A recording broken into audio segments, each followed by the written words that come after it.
Yeah. Well, I mean, and I think you could maybe look at Hitler possibly as an analogy, or I mean, Germany with Hitler's rise as an analogy. I mean, do you, Hitler's going to start all these other wars. Is it patriotic to, oppose what Hitler's doing, or is it patriotic to support his wars because he's the leader of Germany? Yeah, you can make examples with a lot of countries. I mean, like any country, yeah. Yeah, there's a lot of times. Israel, when do you support war is the Israel. question. Israel has a lot of dissidents within their country that really don't like what their government is doing. Mm-hmm. Not every Jew or not every Israeli is a Zionist. Right. Not every Israeli is a hawkish Zionist. Right. There's a lot of dissent. There's a lot of that's the beauty of democracy. Unfortunately, I think that we've all kind of got tunnel vision, and we've all kind of got tunnel vision, and I really think that we need more of a variety of opinions within the public sphere. Well, within our political leadership too. I mean, yeah. And we need it bad. And I'm looking around, and I think Obama kind of came to the table offering that, like a really fresh perspective to it, change, hope. Or at least he said that. Well, he said it. Well, he campaigned on that, on those precepts, and really, I mean, I'm not going to say that he outright lied, but it's kind of like he still has to play the game. Mm-hmm. I think a lot of it has to do with like campaign donations. I mean, 90% of the time the candidate with more money wins, and then you got to ask, where's this money coming from? I mean, the last election was a record. I mean, I think it was I think Obama raised $800 million, McCain raised $600 million, something like that. So over $1 billion was raised and spent. And it's like, where does most of this money come from? And most of it comes from the wealthiest few thousand of Americans and owners of corporations. What's fascinating to me is that if you get a list of McCain's campaign supporters or campaign contributors, and then you get a list of Obama's campaign contributors, they're the same. There's people on both lists. Yeah, for sure. And when I saw that really got me thinking. For instance, the biggest donors to Obama were Wall Street banking, either owners or elites within the Wall Street banking industry. Both McCain and him got a bunch of money from these sources, and then both of them offered these massive bailouts. I mean, Bush, and McCain. They got their mon's worth. Yeah. So yeah. It's amazing what they get for their money, their investment in our campaigns. And they really do. And I think there's some reform. I haven't really studied it very deeply. Campaign reform. Yeah, I know that. I think McCain and Feingold. It was sort of kind of a baby step, but it also had some drawbacks to it. I think too. It was good. I know that I've heard kind of both ways. Yeah, on that. It was nothing serious change. No, right, It wasn't a serious significant change. Right. Yeah. But back to the patriotism aspect, and because people try to call me on that whenever they might say you're unpatriotic. Yeah, whenever I dispute or I'll throw something controversial out, and people try and I they don't realize that really it's that very diversity that makes us a great nation. Mm-hmm. Mm-hmm. And I just wanted to say that really quickly. That's why we're here now, right? Mm-hmm. Yeah, absolutely. Offering an alternative viewpoint. You're not going to hear some of this stuff on CNN. Right. So, yeah. Okay. Do you have anything else to add? Well, I'd like to say when we first started talking about some of Spencer's mission in the military was reconnaissance, information gathering, and of course some people would use the word spy, which actually I'm very pleased with my son's 6 years of service to his military, and I'm proud that he was successful in helping to safeguard our nation's vital military secrets, because there are some necessary classified information.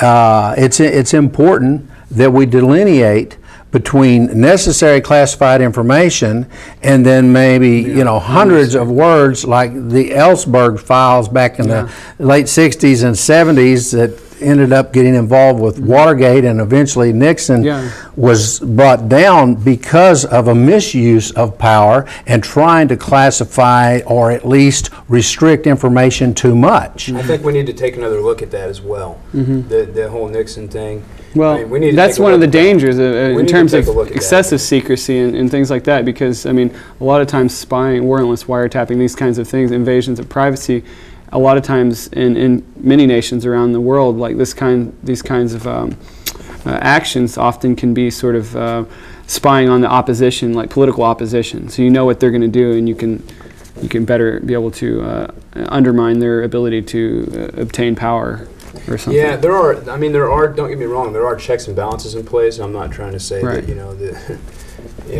they're flying around and right. Like there are checks and balances, and there are protocols and procedures.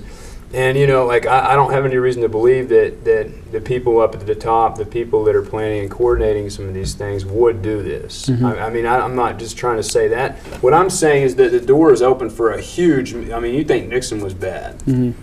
I mean, it could potentially in the future be like 1,000 Richard Nixons at once, right. if there was ever the wrong person up there. And they had a political pressure that forced them to do that. Nixon had a political pressure that kind of forced him to do that with all this, what was it, the war protesters, right? So there's a balance between the practical need for our country's safeguard of defense information or information that could cause an operative to be compromised or killed. Yeah. But I mean, if you look at espionage throughout the U.S. history, I mean, going back in the Revolutionary War, George Washington had his successful spies.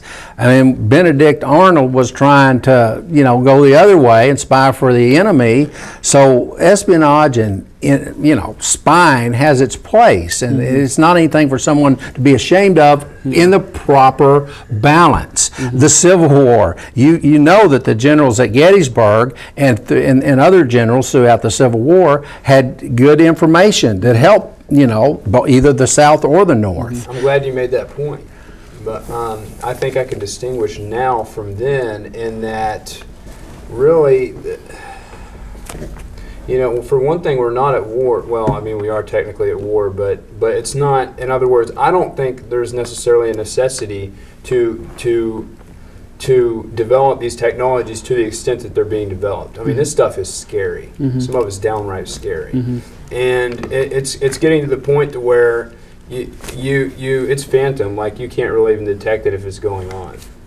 But there's times whenever the scary part in the technology, I understand that. But look at some of the secrecy leading up to D-Day, the deception and the close hold. I mean, there was information that even the three-star generals didn't even know. There was a very few people that knew some of these things going on. And in World War II, of course, you had over in the Pacific Theater, the Navajo Indians who helped us keep information from the Japanese. So we're a team, but it can go out of balance, and that's what we're worried about. Yeah, on a global scale though, I think I should make this point, is that on a global scale, everything changes.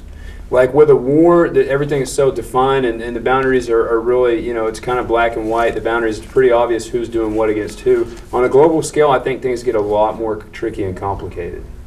Especially with the lack of a conventional war going on. It's all kind of that's a good question. This global war on terrorism, it's kind of just this phrase that was coined by the Bush administration. But to me, it seems that terrorism is sort of it's not a given nation. It's not a city. It's not military bases. It's not certainly not a war in the traditional sense. And these groups, I mean, they can be scattered all over the place. To me, it seems this is more of a purely kind of an intelligence police kind of matter. And the way to defeat it is more to understand the root causes and to deal with security measures, border security, airport security, and intelligence. But it seems that this idea that we can go to war and bomb villages and bomb cities, I mean, it just doesn't make sense to me. I mean, because there's not these big military targets. There might be one alleged terrorist in this building, and then we bomb it and kill 20 civilians. And when we do that, when all those civilians that we're killing, all of them have family members, and we're pissing all of them off and making people hate us and want to be terrorists. We're creating terrorism. Certainly, yeah. I mean, that's what I think. The wars in Iraq and Afghanistan, I think we've created 100 times more terrorists than we've supposedly abolished.